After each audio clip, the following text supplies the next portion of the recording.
મહાદેવહર મિત્રો, આજે હું તમને લઈ જઈ રહી છું ભારતના 12 જ્યોતિર્લિંગમાંના એક એવા અત્યંત પવિત્ર અને ભવ્ય ઉજ્જૈનના મહાકાલેશ્વર મંદિરના દર્શન માટે।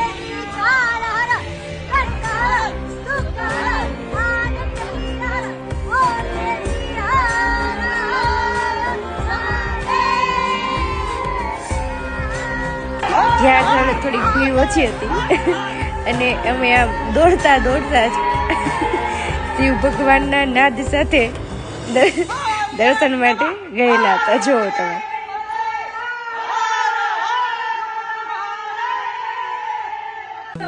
આમ જ્યારે લાઈનમાં ઊભા રહીને આપણે મહાકાલના નારા સાંભળવા મળે ને ત્યારે બધો થાક ઉતરી જાય છે, ખૂબ શાંતિ મળે છે।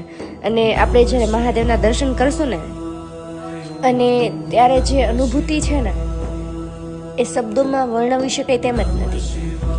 તમને મહાકાલના દર્શન કરીને કેવો અનુભવ થયો કમેન્ટમાં કહેજો। મહાદેવ।